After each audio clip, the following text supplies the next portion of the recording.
ಸ್ನೇಹಿತರೆ, ಇವತ್ತಿನ ಕಾರ್ಯಕ್ರಮದಲ್ಲಿ ನಮ್ಮ ಸಮಗ್ರ ಜೀವನಶೈಲಿ ಭಾಗವಾಗಿ ಈ ಮೂತ್ರ ಚಿಕಿತ್ಸಾ ಸ್ವಮೂತ್ರ ಚಿಕಿತ್ಸೆಯಿಂದ ಏನೇನು ಟೆಸ್ಟಿಮೋನಿಯಲ್ ಅಂದ್ರೆ ಇನ್ನು ಯಾರ್ಯಾರು ಏನು ಪರಿಹಾರಗಳು ತಗೊಂಡು ಕಂಡುಹಿಡಿದುಕೊಂಡಿದ್ದಾರೆ, ಅಂದ್ರೆ ಯಾರ್ಯಾರು ಪರಿಹಾರಗಳು ಮಾಡ್ಕೊಂಡಿದ್ದಾರೆ ಅಂತ ಇನ್ನು ಸ್ವಲ್ಪ ಉದಾಹರಣೆ ನೋಡ್ತಾ ಹೋಗೋಣ. ಸೊ ಈ ಉದಾಹರಣೆ ಹೆಚ್ಚಾಗಿ ನೋಡ್ತಾ ಇರುವಾಗ ನಮಗೂ ಅದ್ರ ಮೇಲೆ ಆತ್ಮವಿಶ್ವಾಸ ಹೆಚ್ಚಾಗುತ್ತೆ. ಈ ಮೂತ್ರದ ಚಿಕಿತ್ಸಾ ಸ್ವಮೂತ್ರ ಚಿಕಿತ್ಸೆ ಏನಿದೆಯೋ ಇದ್ರ ಮೇಲೆ ಹೆಚ್ಚು ಆತ್ಮವಿಶ್ವಾಸ ಬರುತ್ತೆ, ಜೊತೆ ಆ ನಂಬಿಕೆ ಬರುತ್ತೆ. ನಂಬಿಕೆ ಬರುವಾಗ ನಾವು ಅಳವಡಿಸ್ಕೋಬೇಕಾಗತ್ತೆ. ನೋಡಿ, ಎಷ್ಟೋ ವ್ಯಾಧಿಗಳಿಗೆ ಏನೇನೋ ಪರಿಹಾರಗಳ ಪ್ರಯತ್ನ ಮಾಡ್ತಾ ಇರ್ತೀವಿ. ಅದನ್ನು ಎಸ್ಪೆಷಲಿ ಕ್ರಿಟಿಕಲ್ ಡಿಸೀಸಸ್ ಅಂದ್ರೆ ಒಂಥರ ಭಯಾನಕರ ವ್ಯಾಧಿಗಳಿರ್ತದೆ. ಈ ಭಯಾನಕರ ವ್ಯಾಧಿಗಳಿಗೂ ಇನ್ನೂ ಹಲವಾರು ಒಂದು ಅಂದ್ರೆ ಹೇಳ್ಬೇಕಂದ್ರೆ ವಿಷಪೂರಿತ ಆ ಮೆಡಿಸಿನ್ಸ್ ತಗೊಳೋದು ಮತ್ತೆ ಹೆಚ್ಚು ಅಡ್ಡ ಪರಿಣಾಮಗಳಂತ ಮೆಡಿಸಿನ್ ತಗೊಂಡದೆಲ್ಲ ಮಾಡಿದ್ರೆ ಅದು ಮತ್ತೆ ನಮಗೆ ಇನ್ನೊಂದು ಬೇರೆ ಬೇರೆ ವ್ಯಾಧಿಗಳು ಶುರು ಆಗತ್ತೆ ಅಲ್ವಾ. ಸೊ ಅಂಥದ್ದು ಆಗಬಾರ್ದು ಅಂದ್ರೆ ಇಂಥ ಸ್ವಮೂತ್ರ ಚಿಕಿತ್ಸೆ ಅದು ಹೇಳ್ಬೇಕಂದ್ರೆ ನ್ಯಾಚುರಲ್ ಟಾನಿಕ್ ಅಂತ ಹೇಳ್ತೀವಿ. ಈ ನೈಸರ್ಗಿಕ ಸಂಬಂಧಿತ ಈ ಅದ್ಭುತವಾದ ಚಿಕಿತ್ಸೆಯನ್ನು ಅಳವಡಿಸ್ಕೊಳ್ಳೋದು ತುಂಬಾ ಉತ್ತಮ. ಈಗ ಮೊದಲನೇ ಉದಾಹರಣ, ಒಬ್ಬರು ಸುರೇಶ್ ರಾಣಿ ಅಂತ ಅವರ ಹೆಸರು. ಸುರೇಶ್ ರಾಣಿ ಅವರು 54 ವರ್ಷ. ಅವರು ಡೆಲ್ಲಿಯಲ್ಲಿದ್ದರು. ಆದರೆ ಅವರಿಗೆ ಆ, ಈ ಏನಾಗಿದೆ, ಎಲ್ಲ ಟೆಸ್ಟ್ ಅದೆಲ್ಲ ಮಾಡುವಾಗ ಅವ್ರಿಗೆ ಗೊತ್ತಾಯ್ತು ಜುಲೈ ಆ, ಹೇಳ್ಬೇಕಂದ್ರೆ ಜುಲೈ 2012 ಬ್ರೆಸ್ಟ್ ಕ್ಯಾನ್ಸರ್ ಅಂತ ಗೊತ್ತಾಯ್ತು. ಆದರೆ ಮೆಡಿಕಲ್ ಟೆಸ್ಟ್ ಮಾಡ್ಕೊತಾರೆ, ಬಯೋಪ್ಸಿ ಟೆಸ್ಟ್ ಮಾಡ್ತಾರೆ, PET CT ರಿಪೋರ್ಟ್ ಅಂತ ಮಾಡ್ತಾರೆ. ಎಲ್ಲ ಮಾಡುವಾಗ ಖಂಡಿತವಾಗಿ ಅವ್ರಿಗೆ ಏನಾಗಿದೆ ಅಂದ್ರೆ, ಇದು ಅವ್ರು ಹೇಳ್ತಾರೆ ಇನ್ನೊಂದು ಕ್ಯಾನ್ಸರ್ ಇದು ಆ, ಎಲ್ಲ ಲಂಗ್ಸ್ ಅಂದ್ರೆ ಒಳಗಡೆ ಇರುವಂತ ಶ್ವಾಸಕೋಶಗಳಿಗೂ ಸ್ಪ್ರೆಡ್ ಆಗಿದೆ. ರೈಟ್ ಬ್ರೆಸ್ಟ್, ಬಲಗಡೆ ಬ್ರೆಸ್ಟ್ಗೆ, ಮತ್ತೆ ಒಳಗಡೆ ಎಲ್ಲ ಮೂಲೆಗಳಿಗೆ ಸ್ಪ್ರೆಡ್ ಆಗಿದೆ, ಬೇರೆ ಬೇರೆ ಭಾಗಗಳಿಗೆ ಸ್ಪ್ರೆಡ್ ಆಗಿದೆ. ಆ ಇನ್ನೊಂದೇನಂದ್ರೆ ಆ ಶ್ವಾಸಕೋಶ ಒಳಗಡೆ ನೀರು ಸೇರ್ಕೊಂಡಿದೆ, ಹೆಚ್ಚು ದ್ರವ ಪದಾರ್ಥ ಸೇರ್ಕೊಂಡಿದೆ ಅಂತ ಹೇಳ್ತಾರೆ. ಇದು ಲಾಸ್ಟ್ ಸ್ಟೇಜ್ ಅಂತ ಹೇಳ್ತಾರೆ, ಟರ್ಮಿನಲ್ ಫೋರ್ತ್ ಸ್ಟೇಜ್ ಅಂತ ಹೇಳ್ತಾರೆ. ಟರ್ಮಿನಲ್ ಫೋರ್ತ್ ಸ್ಟೇಜ್ ಇದು. ಇದು ಯಾವುದೇ ರೀತಿಯಲ್ಲಿ ಕಡಿಮೆ ಆಗಲ್ಲ ಅಂತ ಹೇಳ್ಬಿಡ್ತಾರೆ. ಸೊ ಅವಾಗ ಅಂದ್ರೆ ಆಲ್ಮೋಸ್ಟ್ ಅದಕ್ಕೆ ಮುಂಚೆ ಇವ್ರಿಗೆ 2012 ಅಂದ್ರೆ ಈ ಸ್ಥಿತಿ ಇತ್ತು. ಆದ್ರೆ 2002 2002 ಅಲ್ಲಿ ಇವರು ಈಗಾಗಲೇ ಸರ್ಜರಿ ಮಾಡ್ಕೊಂಡಿರ್ತಾರೆ. ಯಾವುದಕ್ಕೆ ಅಂದ್ರೆ ಅವರು ಎಡಗಡೆ ಬ್ರೆಸ್ಟ್ ಅಲ್ಲಿರುವಂತ ಒಂದು ಗಡ್ಡೆ ತೆಗಿಯಕ್ಕೆ ಮಾಡ್ಕೊಂಡಿರ್ತಾರೆ. ಅವಾಗನೂ ಅಷ್ಟೇ ಅವರು ಬಯೋಪ್ಸಿ ಟೆಸ್ಟ್ ಮಾಡಿರ್ತಾರೆ. ಅವಾಗಲೇ ಅವರು ಬ್ರೆಸ್ಟ್ ಕ್ಯಾನ್ಸರ್ ಅಂತ ಹೇಳ್ತಾರೆ. ಆ ಸರ್ಜರಿ ಮಾಡಿಕೊಂಡು ಒಂದು 6 ಸೈಕಲ್ಸ್ ಕೆಮಿಯೋಥೆರಪಿ ತಗೊಂತಾರೆ, 16 ಸೈಕಲ್ಸ್ ರೇಡಿಯೋಥೆರಪಿ ತಗೊಂತಾರೆ. ಸೊ ಇದೆಲ್ಲ ಆದ್ಮೇಲೆ ಪ್ರತಿ ಒಂದು ವರ್ಷ ಅವರು ಟೆಸ್ಟ್ ಹೋಗ್ತಾ ಇದ್ರು. ಓಕೆ, ಅದಾದ್ಮೇಲೆ ಅಂದ್ರೆ 2002 ಆಗಿರುವಂತ ಘಟನೆ ಇದು. ಅದಾದ್ಮೇಲೆ ಪ್ರತಿಯೊಂದು ಅದು ನಾರ್ಮಲ್ ಆಯ್ತು. ಪ್ರತಿಯೊಂದು ವರ್ಷ ಅವರು ಖಂಡಿತವಾಗಿ ಮತ್ತೆ ಹಾಸ್ಪಿಟಲ್ಗೆ ಚೆಕ್ ಮಾಡ್ಕೊಂತ ಇದ್ರು, ಎಲ್ಲ ನಾರ್ಮಲ್ ಅಂತ ಬರ್ತಾ ಇತ್ತು. ಆದ್ರೆ ಮತ್ತೆ ಇರೋದು ಈ ಏನಾಗಿದೆ, ಜುಲೈ 2012 ಅಂದ್ರೆ ಜುಲೈ ತಿಂಗಳು 2012 ಮತ್ತೆ ಶುರುವಾಯಿತು. ಅವ್ರ ಹೆಲ್ತ್ ಸ್ವಲ್ಪ ಡ್ಯಾಮೇಜ್ ಆಗ್ತಾ ಇದೆ. ಅಂದ್ರೆ ಹೇಳ್ಬೇಕಂದ್ರೆ ಅವ್ರಿಗೆ ಹೆಚ್ಚು ಈ ಪ್ರಾಬ್ಲಮ್ಗಳು ಕಾಣಿಸ್ತಾ ಇದೆ. ಏನ್ ಪ್ರಾಬ್ಲಮ್ಗಳು ಕಾಣಿಸ್ತಾ ಇದೆ ಅಂದ್ರೆ, ಉಸಿರಾಟ ತಗೊಳೋದೇ ಕಷ್ಟ ಆಗ್ತಾ ಇತ್ತು. ಒಂಥರ ಉಸಿರಾಟ ತಗೊಳೋದೇ ತುಂಬಾ ಕಷ್ಟ ಆಗ್ತಾ ಇತ್ತು. ಅವಾಗ ಏನ್ ಮಾಡ್ಬೇಕಂತ ಹೋಗಿ ಮತ್ತೆ ಟೆಸ್ಟಿಂಗ್ ಇದೆಲ್ಲ. ಅಂದ್ರೆ ಇನ್ನೊಂದು ಹೇಳ್ಬೇಕಂದ್ರೆ ಅವರು ಕಾಲು ಕೈಯಲ್ಲಿ ತುಂಬಾ ಉಬ್ಬು ಆಗ್ತಾ ಇತ್ತು, ಅಂದ್ರೆ ಊತ ಬರ್ತಾ ಇತ್ತು, ಊತ ಹೆಚ್ಚಾಗ್ತಾ ಇತ್ತು, ವಾಮಿಟಿಂಗು. ಇನ್ನು ಹೇಳ್ಬೇಕಂದ್ರೆ ಹೆಚ್ಚು ನೋವು, ಬಾಡಿ ಎಲ್ಲ ಒಂಥರ ಇಡೀ ದೇಹದಲ್ಲಿ ಹೆಚ್ಚು ನೋವು ಕಾಣಿಸ್ತಾ ಇತ್ತು.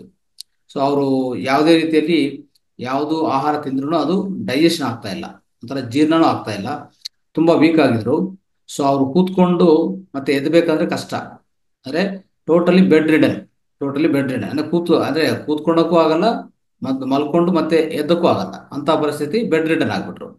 ಅವಾಗ ಅವರು ಅವ್ರ ಮಗಳು ರಶ್ಮಿ ಅಂತಿದ್ದಾರೆ. ಅವರು ಏನ್ ಮಾಡ್ತಾರೆ, ಖಂಡಿತವಾಗಿ ಈ ವೆಬ್ಸೈಟ್ ನೋಡ್ತಾರೆ, ಯೂರಿನ್ ಥೆರಪಿ. ನಮ್ಮ ಜಗದೀಶ್ R. ಬುರಾನಿ ಅವ್ರದ್ದು ಯೂರಿನ್ ಥೆರಪಿ ಅಂತ ವೆಬ್ಸೈಟ್ ಇದೆ.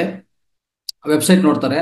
ಸ್ವಲ್ಪ ನೋಡಿದ ಮೇಲೆ ಅದರಲ್ಲಂತ ಕಾಂಟ್ಯಾಕ್ಟ್ ಮಾಡಿಕೊಂಡು ಸೊ ಇದ್ರ ಬಗ್ಗೆ ಸ್ವಲ್ಪ ಚರ್ಚೆ ಮಾಡ್ತಾರೆ. ಚರ್ಚೆ ಮಾಡಿ ಅವರು ಮದರ್ದು ಅಂದ್ರೆ ಈಗೇನಾಯ್ತು, ಬೆಡ್ ರಿಡನ್ ಆಗಿದೆಲ್ಲ ಅವರು ತಾಯಿ. ಸೊ ಅವಾಗ ಏನ್ ಮಾಡ್ಬೇಕಂತ ಹೇಳ್ಬಿಟ್ಟು ಇದು ನೋಡೋಣ ಅಂತೇಳಿ ಇದಕ್ಕೆಲ್ಲ ರಿಪೋರ್ಟ್ಸ್ ಎಲ್ಲ ಕಳ್ಸ್ಕೊಡ್ತಾರೆ. ಯಾರಿಗೆ, ನಮ್ಮ ಬುರಾನಿ ಅವ್ರಿಗೆ ಎಲ್ಲ ರಿಪೋರ್ಟ್ಸ್ ಕಳ್ಸ್ಕೊಡ್ತಾರೆ. ಅದು 9ನೇ ತಿಂಗಳಲ್ಲಿ ಅವ್ರಿಗೆ ಬಂದಿರೋದು, ಮತ್ತೆ ತಿರ್ಗಾ ರಿಪೀಟ್ ಆಗಿರೋದು ಜುಲೈಯಲ್ಲಿ ಅಂದರೆ 7ನೇ ತಿಂಗಳಲ್ಲಿ, 9ನೇ ತಿಂಗಳಲ್ಲಿ 2012 ಈ ರಿಪೋರ್ಟ್ಸ್ ಎಲ್ಲ ಕಳಿಸ್ಕೊಟ್ಟು, ಆಮೇಲೆ ಈಗೇನಾಯ್ತಂದ್ರೆ ಈ ಜಗದೀಶ್ ಅವರು ಹೇಳ್ತಾರೆ ಯೂರಿನ್ ಥೆರಪಿ ಶುರು ಮಾಡಿ ಅಂತ. ಆವಾಗ 9ನೇ ತಿಂಗಳು 12 ತಾರೀಕು ಮತ್ತೆ 2012 ಇವರು ಶುರು ಮಾಡ್ತಾರೆ. ಆವಾಗ ಅವ್ರು ತುಂಬಾ ವೀಕ್ ಆಗಿದ್ರು. ಎಷ್ಟು ವೀಕ್ ಅಂದ್ರೆ ಅದೇ ಎಲ್ಲಿ ಹೇಳಿದ್ರಲ್ಲ, ಎದ್ದೋಕೆ ಆಗಲ್ಲ ಅಂತ ಪರಿಸ್ಥಿತಿ ಇದ್ರು. ಅದಕ್ಕೋಸ್ಕರ ಇನ್ನೊಂದು ಮೆಡಿಸಿನ್, ತುಂಬಾ ಮೆಡಿಸಿನ್ ತಗೊಂತಾ ಇದ್ರಲ್ಲ, ಸೊ ಅದಕ್ಕೋಸ್ಕರ ಇವ್ರು ಏನ್ ಮಾಡಿದ್ರು, ಅವರು ಮಗಳ ಮೂತ್ರವನ್ನು ಕುಡಿಬೇಕಂತ ಹೇಳಿದ್ದಾರೆ. ಮೂತ್ರವನ್ನು ಕುಡಿ ಅಂತ ಹೇಳಿದ್ರು. ಒಂದು ಲೈಟ್ ಅಂದ್ರೆ ಹೆಚ್ಚು ವಾಟರ್ ತಗೊಂಡು, ಮತ್ತೆ ಲೈಟ್ ಸಮತೋಲನ ಆಹಾರ ಲೈಟ್ ಡೈಟ್ ಅಂತ ಹೇಳ್ತೀವಿ, ಅದನ್ನು ಮಾಡ್ಕೊಂತ ಆಮ್, ಖಂಡಿತವಾಗಿ ಅಂದ್ರೆ ಏನಾಗುತ್ತೆ, ಇವರು ಸ್ವಂತ ಯೂರಿನ್ ಕುಡಿಬೇಕಂದ್ರೆ ಹೆಚ್ಚು ಮೆಡಿಸಿನ್ ತಗೊಳ್ಳುವಾಗ ಅವಾಗ ಏನಾಗುತ್ತೆ, ಯೂರಿನ್ ಕಲರು ಒಂಥರ ಯೂರಿನ್ ಕಲರ್ ಆಗ್ಬೋದು, ಸ್ಮೆಲ್ ಆಗ್ಬೋದು, ಖಂಡಿತವಾಗಿ ಚೆನ್ನಾಗಿರಲ್ಲ. ಅದು ಕುಡಿಯೋಕ್ಕಾಗಲ್ಲ, ಯುಟಿಲೈಸ್ ಮಾಡೋಕ್ಕಾಗಲ್ಲ ಅದು. ಅದಕ್ಕೋಸ್ಕರನೇ ಸೊ ಅವರು ಮಗಲ ಮೂತ್ರವನ್ನು ಸೇವನೆ ಮಾಡ್ತಾ ಹೋದ್ರು.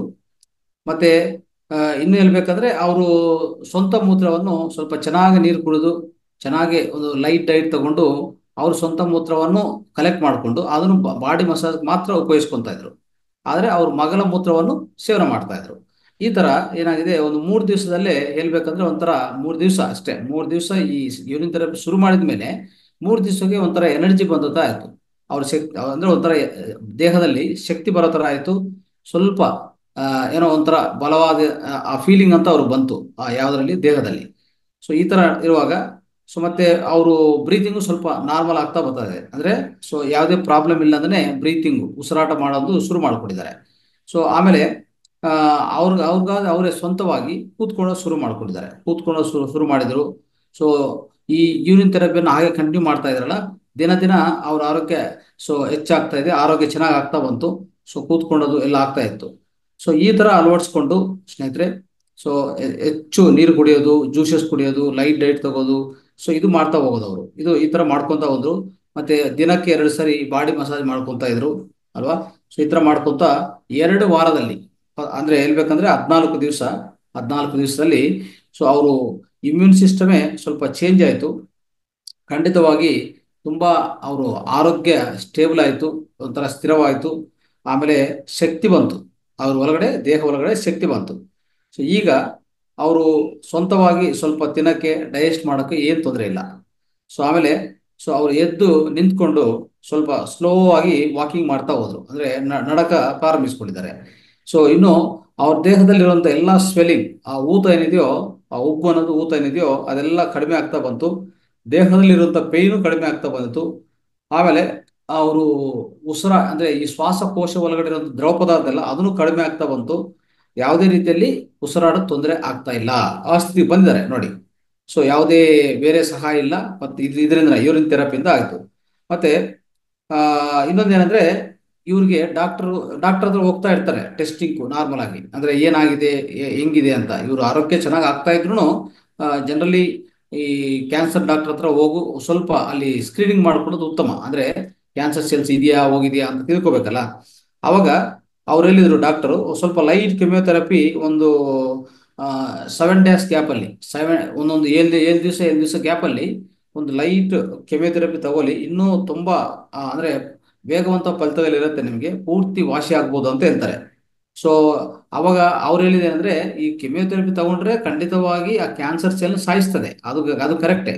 ಆದ್ರೆ ಈಗ ಆ ಜೊತೆಗೆ ಯೂರಿನ್ ಥೆರಪಿ ಇದೆಯಲ್ಲ ಇವ್ರಿಗೆ, ಅವಾಗ ಅದ್ಭುತವಾದ ಏನಂದ್ರೆ ವಿಷಯ, ಅಲ್ಲಿ ಒಳಗಡೆ ಕ್ಯಾನ್ಸರ್ ಸೆಲ್ ಸತ್ತೋಗೋದು ಒಂದು, ಮತ್ತೆ ಯೂರಿನ್ ಥೆರಪಿ ಜೊತೆಗೆ ಇರುವಾಗ ಬೇರೆ ಒಳ್ಳೆ ಸೆಲ್ಸ್ ಯಾವುದು ಸಾಯಲ್ಲ. ಸೊ ಒಳ್ಳೆ ಸೆಲ್ಸ್ ಯಾವುದು ಸಾಯಲ್ಲ ಅಂತ ಅಡ್ಡ ಪರಿಣಾಮ ಯಾವುದು ಬರಲ್ಲ ಇವ್ರಿಗೆ. ಅವಾಗ ಇದನ್ನೇ ಪಾಲನೆ ಮಾಡಿದ್ರು ಇವ್ರು.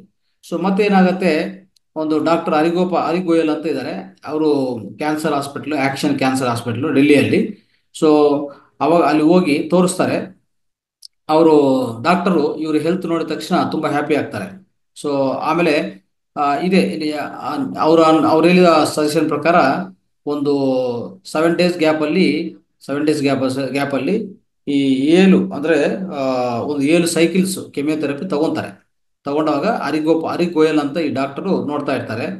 ಈ ಕೆಮಿಯೋಥೆರಪಿ ತಗೊಂಡವಾಗೂ ಅಷ್ಟೇ, ಅವರು ಈ ಅವರು ಮಗಳ ಯೂರಿನ್ ತಗೊಂತಾ ಇದ್ರು. ಒಂದು 24 ಗಂಟೆ ಬಿಟ್ಟು ಕೆಮಿಯೋಥೆರಪಿ, ಇನ್ನೊಂದು ಹೇಳಿದ್ವಿ, ಮುಂಚೆನೆ ಹೇಳಿದ್ವಿ, ಈ ಕೆಮಿಯೋಥೆರಪಿ ತಗೊಂಡವಾಗ ಯಾವುದೇ ರೀತಿಯಲ್ಲಿ ಅವರು ಸ್ವಂತ ಮೂತ್ರ ಕುಡಿಯಬಾರದು. ಯಾಕಂದ್ರೆ ಅಲ್ಲಿ ಕೆಮಿಯೋಥೆರಪಿ ಫಲಿತಗಳು ಅಡ್ಡ ಪರಿಣಾಮಗಳು ಮೂತ್ರದಲ್ಲಿ ಕಾಣಿಸ್ಕೋಬಹುದು. ಅದಕ್ಕೋಸ್ಕರ ಅವ್ರೇನ್ ಮಾಡ್ತಾ ಇದ್ರು, ಅವ್ರ ಮಗಲ್ದು ಯೂರಿನ್ ಕುಡಿತಾ ಇದ್ರು ಆ 24 hours ಮಾತ್ರ, 24 ಗಂಟೆ ಆದ್ಮೇಲೆ ಮತ್ತೆ ಅವ್ರು ಸ್ವಂತ ಮೂತ್ರವನ್ನು ಬಳಸ್ತಾ ಇದ್ರು. ಸೊ ಈ ತರ ಸ್ನೇಹಿತರೆ, ಸೊ ಯಾವುದೇ ರೀತಿಯಲ್ಲಿ ಕಿಮಿಯೋಥೆರಪಿ ಮಾಡುವಾಗ ಖಂಡಿತವಾಗಿ ಎಲ್ಲರಿಗೂ, ನಾರ್ಮಲ್ ವ್ಯಕ್ತಿಗಳಿಗೂ, ಅಂದ್ರೆ ಈ ಯೂರಿನ್ ಥೆರಪಿ ಇಲ್ಲ ಅಂದ್ರೆ ಏನಾಗ್ತಾ ಇರ್ತದೆ ಅಂದ್ರೆ ಕೆಮಿಯೋಥೆರಪಿಯಿಂದ ಅಡ್ಡ ಪರಿಣಾಮಗಳು ಬರುತ್ತೆ ದೇಹದ ಮೇಲೆ ಅಡ್ಡ ಪರಿಣಾಮ ತೋರಿಸ್ತದೆ. ಖಂಡಿತವಾಗಿ ಒಂಥರ ವೀಕ್ನೆಸ್ ಬರೋದು, ಟೈರ್ಡ್ನೆಸ್ ಜಾಸ್ತಿ ಆಗೋದು, ಸೊ ನಮ್ನೆಸ್ ಆಗ್ತಾ ಇರ್ತದೆ, ಬೇರೆ ಬೇರೆ ಕಾಂಪ್ಲಿಕೇಶನ್ಸ್ ಬರ್ತಾ ಇರ್ತದೆ. ಆಕ್ಚುಲಿ ಹೇಳ್ಬೇಕಂದ್ರೆ ಅದು ಯಾವುದೂ ಆಗಿಲ್ಲ ಇವರಿಗೆ, ಯಾಕಂದ್ರೆ ಇವರು ಯೂರಿನ್ ಥೆರಪಿ ಬಳಸ್ಕೊಂಡಿದ್ದಾರೆ, ಅರ್ಥ ಮಾಡ್ಕೊಳ್ಳಿ. ಸೊ ಈ ತರ, ಸೊ ಖಂಡಿತವಾಗಿ ಒಂದು ಎರಡು ಸೈಕಲ್ಸ್ ಕೆಮಿಯೋಥೆರಪಿ ಆಗುವಾಗ ಡಾಕ್ಟರ್ ನೀವು ಮತ್ತೆ ನೋಡ್ತಾರೆ. ನೋಡುವಾಗ ಇವ್ರ ಆರೋಗ್ಯ ತುಂಬಾ ಸ್ಥಿರವಾಗಿರುತ್ತೆ, ಲಂಗ್ಸ್ ಟೋಟಲ್ ಕ್ಲಿಯರ್, ಶ್ವಾಸಕೋಶಗಳು ಫುಲ್ ಕ್ಲಿಯರ್ ಆಗಿರುತ್ತೆ, ಯಾವುದೇ ಫ್ಲೂಯಿಡ್ ಇಲ್ಲ ಅದ್ರ ಹೊರಗಡೆ. ಸೊ ಅವ್ರನ್ನು ಹೇಳ್ತಾರೆ ಒಂದು 12 ಸೈಕಲ್ ಕೆಮಿಯೋಥೆರಪಿ ಮಾಡ್ಕೊಳ್ಳಿ ಅಂತ ಹೇಳ್ತಾರೆ. ಸೊ ಅದು ಮಾಡ್ಕೊಂತಾರೆ, ಆ ಜೊತೆಗೆ ಯೂರಿನ್ ಥೆರಪಿ ಮಾಡ್ಕೊಂತ ಹೋಗ್ತಾರೆ. ಅದೇ ಒಂದು ಈ ಕೆಮಿಯೋಥೆರಪಿ 7 ದಿವಸ ಬಿಟ್ಟು ಗ್ಯಾಪ್ ಅಲ್ಲಿ ಮಾಡ್ಕೊಂತ ಹೋಗ್ತಾರೆ. ಸೊ ಅದು ದಿವಸ ದಿವಸ ಅವ್ರಿಗೆ ಶಕ್ತಿ ಹೆಚ್ಚಾಗ್ತಾ ಹೋಗ್ತದೆ ದೇಹದಲ್ಲಿ. ಯಾವುದೇ ಈ ಬ್ರೀತಿಂಗ್ ಪ್ರಾಬ್ಲಮು, ಸೊ ಮತ್ತೆ ಯಾವುದೇ ರೆಸ್ಟ್ಲೆಸ್ನೆಸ್ ಇಲ್ಲ, ವಾಮಿಟಿಂಗ್ ಇಲ್ಲ, ಯಾವ ತೊಂದರೆಗಳಿಲ್ಲ. ಆದ್ರೆ ಒಂಥರ ಅವ್ರಿಗೂ ಇನ್ನೊಂದು ಚೆನ್ನಾಗಿ ಹಸುವಾಗ್ತಾ ಇತ್ತು. ಸೊ ಅವ್ರು ಆರೋಗ್ಯವಾಗಿದ್ರು ಅಂದ್ರೆ ಚೆನ್ನಾಗಿ ಹಸುವಾಗ್ತಾ ಇತ್ತು, ಆಹಾರ ತಿಂತಾ ಇದ್ರು, ಆಹಾರ ಜೀರ್ಣವಾಗ್ತಾ ಇತ್ತು, ಏನ್ ತೊಂದರೆಗಳಿಲ್ಲ. ಸೊ ನಿಂತ್ಕೊಳ್ಳೋದು, ವಾಕ್ ಮಾಡೋದು, ಮತ್ತೆ ನಿಧಾನವಾಗಿ ಅವರು ಮೆಟ್ಟಿಗೆಲ್ಲ ಹತ್ತೋದು ಶುರು ಮಾಡ್ಕೊಂಡಿದ್ದಾರೆ. ಸೊ ಅವರು ನಾರ್ಮಲ್ ಆಕ್ಟಿವಿಟೀಸ್ ಅವ್ರ ಮನೆಯಲ್ಲಿರುವಂತ ನಾರ್ಮಲ್ ಆಕ್ಟಿವಿಟೀಸ್ ಮಾಡ್ಕೊಂಡು ಶುರು ಮಾಡಿದ್ದಾರೆ. ಈ 12 ಸೈಕಲ್ ಆಗ್ತದಲ್ಲ ಈ ಕೆಮಿಯೋಥೆರಪಿ ಅನ್ನೋದು ಒಂದು ಹೇಳ್ಬೇಕಂದ್ರೆ 12th December 2012 ಮುಗೀತು 12 ಸೈಕಲ್. ಸೊ ಮತ್ತೆ ಒಂದ್ಸರಿ ಸ್ಕ್ಯಾನಿಂಗ್ ಹೋಗ್ತಾರೆ ಹರಿಗೋಯಲ್ ಹತ್ರ. ಹೋದ್ರೆ ಅವರೆಲ್ಲ ನೋಡ್ತಾರೆ. ಸೊ ಅವ್ರು ಏನ್ ಹೇಳ್ತಾರೆ ಅಂದ್ರೆ ಚೆಸ್ಟ್ ಲಂಗ್ಸ್ ಕ್ಲಿಯರ್ ಇದೆ, ಏನ್ ತೊಂದರೆ ಇಲ್ಲ ಅಂತ ಹೇಳ್ತಾರೆ. ಮತ್ತೆ ಒಂದು PET ಸ್ಕ್ಯಾನ್ ಮಾಡ್ಕೊಳ್ಳಿ ಅಂತ ಹೇಳ್ತಾರೆ. ಸೊ PET ಸ್ಕ್ಯಾನ್ ಮಾಡ್ಕೊಂಡವಾಗ ಅಲ್ಲಿ PET ಸ್ಕ್ಯಾನ್ ಮಾಡೋಂಥ ಕನ್ಸಲ್ಟೆಂಟ್ ಗುರುಪ್ರೀತ್ ಸಿಂಗ್ ಅಂತ, ಅವ್ರ ಆಂಕಾಲಜಿಸ್ಟ್. ಅದೆಲ್ಲ ಮಾಡ್ತಾರೆ. ಮಾಡಿದ ಮೇಲೆ ಆ ಟೆಸ್ಟ್ PET CT ಟೆಸ್ಟ್ ಏನಂದ್ರೆ ಹೊರಗಡೆ ಏನಾದರೂ ಕ್ಯಾನ್ಸರ್ ಸೆಲ್ಸ್ ಇದೆಯಾ ಅಂತ ಇಲ್ಲ ಅಂತ ತಿಳ್ಕೊಡ್ತದೆ, ಅದು ಅಂದ್ರೆ ತಿಳಿಸ್ಕೊಡ್ತದೆ. ಸೊ ಅದು ನೋಡುವಾಗ ಯಾವ ಕ್ಯಾನ್ಸರ್ ಸೆಲ್ಸ್ ಇಲ್ಲ, ಎಲ್ಲ ಕ್ಯಾನ್ಸರ್ ಸೆಲ್ಸ್ ಸತ್ತೋಗಿದೆ. ಆವಾಗ ರಿಪೋರ್ಟ್ ನಾರ್ಮಲ್, ಮತ್ತೆ ಇವ್ರಿಗೆ ಕ್ಯಾನ್ಸರ್ ಇಲ್ಲ ಅಂತ ಡಿಕ್ಲೇರ್ ಮಾಡ್ತಾರೆ. ಓಕೆ ನೋಡಿ, ಈ ಆಂಕಾಲಜಿಸ್ಟು ಅಲಿಗೋಯಲ್ ಇದಾರಲ್ಲ, ಮತ್ತೆ ಕ್ಯಾನ್ಸರ್ ಹಾಸ್ಪಿಟಲ್ ಅಲ್ಲಿಗೆ ಬರ್ತಾರೆ. ಅಲ್ಲಿ ಬಂದು ಅವರು ಈ ರಿಪೋರ್ಟ್ ಎಲ್ಲ ತೋರಿಸುವಾಗ, PET CT ರಿಪೋರ್ಟ್ ತೋರಿಸುವಾಗ ತುಂಬಾ ಹ್ಯಾಪಿ ಆಗ್ತಾರೆ. ಆ ಈ ಬಂದಿರುವಂತ ಫಲಿತಗಳಿಗೆ ಅವ್ರು ತುಂಬಾ ಸ್ಯಾಟಿಸ್ಫ್ಯಾಕ್ಷನ್ ಎಕ್ಸ್ಪ್ರೆಸ್ ಮಾಡ್ತಾರೆ. ಇವರು ನಾರ್ಮಲ್ ಆಗ್ಬಿಡ್ತಾರೆ. ಸೊ ಈ ತರ ಎಷ್ಟೋ ಡಾಕ್ಟರ್ಸ್, ಆಂಕಾಲಜಿಸ್ಟು ಮತ್ತೆ ಇವರೆಲ್ಲ ಈ ಫಲಿತಗಳು ನೋಡಿ ಆಶ್ಚರ್ಯ ಆಗ್ತಾರೆ. ಏನಪ್ಪಾ ಈ ಫಲಿತಗಳು ಇಂಥ ಆಶ್ಚರ್ಯವಾಗಿತ್ತು. ಯಾಕಂದ್ರೆ ಇವರು ನಂಬಿಕೆ ಇಲ್ಲ ಅವ್ರಿಗೆ. ಯಾಕಂದ್ರೆ ಈ patient 4th stage breast cancer ಹೋಗಿದ್ದಾರೆ, ಟರ್ಮಿನಲ್ ಸ್ಟೇಜ್ ಅಲ್ಲಿ ಇದ್ದಾರೆ ಅವ್ರು ಹೇಳ್ಬೇಕಂದ್ರೆ. ಸೊ ಎಂತ ವಿಷಯ ಇದು ಅಂದ್ರೆ, ಈ ಬ್ರೆಸ್ಟ್ ಕ್ಯಾನ್ಸರ್ ಇಂದ ಸರ್ವೈವ್ ಆಗಿದ್ರೆ ದೊಡ್ಡ ವಿಷಯ ಇದು. ಆಗೋಕೆ ಚಾನ್ಸ್ ಇಲ್ಲ. ಯಾಕಂದ್ರೆ ಆ ಸಮಯದಲ್ಲೇ ನೋಡ್ಬೇಕಂದ್ರೆ ಬ್ರೆಸ್ಟ್ ಕ್ಯಾನ್ಸರ್ 4th ಸ್ಟೇಜ್ ಅಲ್ಲಿ ಇತ್ತು. ಎಲ್ಲಾ ಸ್ನಾಯುಗಳಿಗೆ, ಮೂಳೆಗಳಿಗೆ, ಮತ್ತೆ ಎಲ್ಲ ಉಸಿರಾಟ ವ್ಯವಸ್ಥೆಗೆ, ಅಂದ್ರೆ ಈ ಶ್ವಾಸಕೋಶ ವ್ಯವಸ್ಥೆ ಎಲ್ಲಾಗೂ ಸ್ಪ್ರೆಡ್ ಆಗಿತ್ತು ಆಲ್ರೆಡಿ. ಈ ಲಿಂಪ್ ನೋಡ್ಸ್ಗೆ ಎಲ್ಲಾಗೂ ಸ್ಪ್ರೆಡ್ ಆಗಿರುವಂತ ಈ ಕ್ಯಾನ್ಸರ್ ಇದು ಕ್ಯೂರ್ ಆಯ್ತಲ್ಲ, ಅಂದ್ರೆ ಚಿಕಿತ್ಸೆ ಆಯ್ತು, ಸಂಪೂರ್ಣ ಚಿಕಿತ್ಸೆ ಇಲ್ಲ ಅಂತ ಎಲ್ಲರಿಗೂ ಆಶ್ಚರ್ಯ ವ್ಯಕ್ತಪಡಿಸ್ತಾರೆ. ಸೊ ಈ ತರ ಅವರು 4th ಸ್ಟೇಜ್ ಕ್ಯಾನ್ಸರ್ ಇಂದ ಸರ್ವೈವ್ ಆಗ್ತಾರೆ ಸ್ನೇಹಿತರೆ. ಒಂದೇನಂದ್ರೆ ಈ ಯೂರಿನ್ ಥೆರಪಿ ಅಂತಾನೆ ತೇಲ್ಬಹುದು. ಅಂದ್ರೆ ಸ್ವಮೂತ್ರ ಚಿಕಿತ್ಸೆ ಮಾಡಿಕೊಂಡು ಅವರು ಯಾವುದೇ ಅದ್ರ ಮೇಲೆ ಅಪನಂಬಿಕೆ ಇಟ್ಕೊಂಡಿಲ್ಲ, ನಂಬಿಕೆ ಇಟ್ಕೊಂಡು ಸಮುದ್ರ ಚಿಕಿತ್ಸೆ ಮಾಡ್ತಾ ಒಂದು 4 ತಿಂಗಳಲ್ಲೇ ಹೇಳ್ಬೇಕಂದ್ರೆ September 2012 ಶುರು ಮಾಡಿಕೊಂಡು 11th January 2013 ಅವ್ರು ತುಂಬಾ ಅಂದ್ರೆ ಪೂರ್ತಿ ವಾಸಿ ಆಯ್ತು ಅವ್ರದ್ದು ಯೂರಿನ್ ಚಿಕಿತ್ಸೆ. ಅಂದ್ರೆ ಅವ್ರ ಆರೋಗ್ಯ, ಅವ್ರ ಕ್ಯಾನ್ಸರ್ ಪೂರ್ತಿ ವಾಸಿ ಆಯ್ತು ಅಂತ ಸೊ ಹೇಳಕ್ಕೆ ಸೊ ಅವರು ತುಂಬಾ ಸಂತೋಷವಾಗಿ ವ್ಯಕ್ತಪಡಿಸ್ತಾ ಇದ್ದಾರೆ. ಸೊ ಇದೆಲ್ಲಾನು ಈ ಪೂರ್ತಿ ಮಾಹಿತಿ ಎಲ್ಲ ಅವರು ಮಗಳು ರಶ್ಮಿ ಅಂತ ಅವರು ಜಗದೀಶ್ ಅವರಿಗೆ ಹಂಚ್ಕೊಂಡಿರೋದು. ಸೊ ಇದರಿಂದ ನಮಗೂ ಅರ್ಥ ಆಗ್ತದೆ ಅದ್ಭುತವಾದ ಪರಿಹಾರಗಳು ಇದರಲ್ಲಿ ಸಿಗತ್ತೆ ಅಂತ. ಆಮೇಲೆ ಸ್ನೇಹಿತರೆ ಇನ್ನೊಂದು ಉದಾಹರಣೆ ನೋಡೋಣ. ಅದು ಅನಲ್ ಅಂದ್ರೆ ನಮ್ಮ ಗುದದ್ವಾರದಲ್ಲಿ ಬಂದಿರುವಂತ ಕ್ಯಾನ್ಸರ್. ಓಕೆ, ಇದನ್ನು ಆಕ್ಚುಲಿ ಹೇಳ್ಬೇಕಂದ್ರೆ ಅಡೆನೋಕ್ಯಾರ್ಸಿನೋಮೋ ಅಂತ ವ್ಯಾಧಿ. ಇದು ಕ್ಯಾನ್ಸರ್, ಒಂಥರ ಕ್ಯಾನ್ಸರೇ. ಸೊ ಈ ಕ್ಯಾನ್ಸರು 4 October 2021 ಬಂತು. ಅವಾಗ ಏನಾಗಿದೆ, ಅವ್ರಿಗೆ ಆ ಗುದದ್ವಾರದಲ್ಲಿ ಒಂದು ಟ್ಯೂಮರ್ ಟ್ಯೂಮರ್ ಆಗಿತ್ತು. ಸೊ ಅದು ತುಂಬಾ ಬಿಗ್ ಸೈಜ್ ಇತ್ತು, ತುಂಬಾ ಬಿಗ್ ಸೈಜ್ ಇತ್ತು. ಡಾಕ್ಟರ್ ಹೇಳ್ತಾರೆ ರೇಡಿಯೇಷನ್ ಥೆರಪಿ, ಕೆಮೋ ಟ್ಯಾಬ್ಲೆಟ್ಸು ಒಂದು 28 ದಿವಸ ತಗೋಲಿ, ಅದಾದ್ಮೇಲೆ ಈ ಟ್ಯೂಮರ್ ಅನ್ನು ತೆಗಿಬಿಡೋಣ ಅಂತ ಹೇಳ್ತಾರೆ ಡಾಕ್ಟರ್. ಸೊ ಇದು ಪ್ರಾಕ್ಟೀಸ್ ಮಾಡ್ತಾ ಹೋಗ್ತಾರೆ. ಆದ್ರೆ ಈ ಜೊತೆಗೆ ಏನ್ ಮಾಡ್ತಾರೆ ಇವರು, ಯೂರಿನ್ ಥೆರಪಿಯನ್ನು ಪ್ರಾಕ್ಟೀಸ್ ಮಾಡ್ತಾರೆ. ಸೊ ಯೂರಿನ್ ಅಂದ್ರೆ ಏನಾಗಿದೆ, ಅವ್ರ ಮುಂಚೆನೇ ಒಂದು ಎಕ್ಸ್ಪೀರಿಯನ್ಸ್ ಇದೆ ಈ ಪೇಷಂಟ್ಗೆ. ಇವ್ರ ಹೆಸರು ಆ ಇವ್ರ ಹೆಸರು ಬಂದು ಮುಂದ್ರಾ ಅಂತ, ಮುಂದ್ರಾ ಕಲ್ಕತ್ತಾ, ಅಂದ್ರೆ ಇವ್ರು ಕಲ್ಕತ್ತಾ ವಾಸಿ ಮುಂದ್ರಾ ಅಂತ. ಇವ್ರಿಗೆ ಮುಂಚೆ ಒಂದು ಎಕ್ಸ್ಪೀರಿಯನ್ಸ್ ಇದೆ ಯೂರಿನ್ ಥೆರಪಿಯಿಂದ. ಅವ್ರು ಯೂರಿನ್ ಥೆರಪಿ ಮಾಡಿಕೊಂಡು ಅವ್ರ ಥೈರಾಯ್ಡ್ ಗುಣಪಡಿಸ್ಕೊಂಡಿದ್ದಾರೆ. ಓಕೆ, ಅದಕ್ಕೋಸ್ಕರ ಏನಾಗಿದೆ, ಈ ಡಯಾಗ್ನೈಸ್ ಮಾಡ್ಕೊಂಡಿದ ಮೇಲೆ ಅವ್ರೇನ್ ಮಾಡ್ತಾರೆ, ಯೂರಿನ್ ಥೆರಪಿ ಶುರು ಮಾಡ್ತಾರೆ. ಅಂದ್ರೆ ಅವರು ಆ ಡಾಕ್ಟರ್ ಹೇಳಿರುವಂತ ಆ ಮೆಡಿಸನ್ಸು, ಕೆಮಿಯೋ ಟ್ಯಾಬ್ಲೆಟ್ ಯಾವ್ದು ತಗೊಂಡಿಲ್ಲ. ಓಕೆ, ಏನ್ ಮಾಡಿದ್ರು, ಮತ್ತೆ ಯೂರಿನ್ ಥೆರಪಿ ಶುರು ಮಾಡ್ಕೊಂತಾರೆ. ಯಾವಾಗ ಶುರು ಮಾಡ್ತಾರೆ, 7th ಅಕ್ಟೋಬರ್. ಇವ್ರಿಗೆ 4th ಅಕ್ಟೋಬರ್ ಈ ಈ ವ್ಯಾಧಿ ಇದೆ ಅಂತ ನಿರ್ಧಾರ ಆಗತ್ತೆ. 7th ಅಕ್ಟೋಬರ್ 2021 ಮತ್ತೆ ಶುರು ಮಾಡ್ತಾರೆ. ಸೊ ಶುರು ಮಾಡುವಾಗ ಒಂದು 30 ಅಕ್ಟೋಬರ್ 2021, ಅಂದ್ರೆ ಒಂದು 23 ದಿವಸ. ಓಕೆ, ಸೊ ಯಾವುದೇ ನೋಡಿ, ಅಂದ್ರೆ ಪೂರ್ತಿ ಅವ್ರೇನ್ ಮಾಡ್ತಾರೆ, ಕಂಪ್ಲೀಟ್ ಫಾಸ್ಟಿಂಗ್. ಫಾಸ್ಟಿಂಗ್ ಅಂದ್ರೆ ಒಂಥರ ಹೇಳ್ಬೇಕಂದ್ರೆ 23 ದಿವಸನೂ ಕಂಪ್ಲೀಟ್ ಫಾಸ್ಟಿಂಗ್ ತರನೇ ಮಾಡ್ಕೊಂತಾರೆ. ಹೇಳ್ಬೇಕಂದ್ರೆ ವಾಟರ್, ಒಳ್ಳೆ ವಾಟರ್ ಕುಡಿಯೋದು, ಮತ್ತೆ ಲೈಟ್ ಫುಡ್ ತಗೊಂಡೋದು, ಮೋಸ್ಟ್ಲಿ ಫ್ರೂಟ್ಸ್ ಮಾತ್ರ, ಮತ್ತೆ ಬ್ರೌನ್ ರೈಸ್, ಇಷ್ಟು ಮಾತ್ರನೇ. ಆಮೇಲೆ ಯೂರಿನ್ ಮಸಾಜ್ ಮಾಡ್ಕೊಳ್ಳೋದು, ಮತ್ತೆ ಬೆಳಗ್ಗೆ ಮಸಾಜ್ ಮಾಡ್ಕೊಳ್ಳೋದು, ಮತ್ತೆ ಯೂರಿನ್ ಪ್ಯಾಕ್ ವೆಟ್ ಪ್ಯಾಕ್, ತೇವ ಪ್ಯಾಕ್ ಇದೆಯಲ್ಲ, ಈ ಯೂರಿನ್ ಇಂದ ಮಾಡ್ಕೊಳ್ಳೋಂಥ ವೆಟ್ ಪ್ಯಾಕ್ ಎಲ್ಲಿ ಇಟ್ಕೊಂತಾರೆ, ಗುದದ್ವಾರದಲ್ಲಿ ಇಟ್ಕೊಳ್ಳೋದು. ಈ ತರ ಮಾಡ್ತಾ ಹೋಗ್ತಾರೆ. ಇಷ್ಟೇ ಮಾಡಿರೋದವರು. ಒಂದು ಅದೇ ಹೇಳ್ಬೇಕಂದ್ರೆ 23 ದಿವಸ ಮಾಡಿದ್ರು. ಸೊ ಈಗ ಅವ್ರ ಫ್ಯಾಮಿಲಿನೂ ಸ್ವಲ್ಪ ಭಯ ಆಗ್ತಾ ಇದೆ ಅವ್ರಿಗೆ. ಏನಪ್ಪ ಇವರು ಅಂದ್ರೆ ವೀಕ್ ಆಗ್ತಾರ, ಈ ತರ ಕಂಟಿನ್ಯೂಸ್ ಫಾಸ್ಟಿಂಗ್ ಮಾಡ್ತಾರಲ್ಲ, ಬೇರೆ ಆಹಾರ ಯಾವ್ದು ತಗೊಂತಾ ಇಲ್ಲ ಇವರು.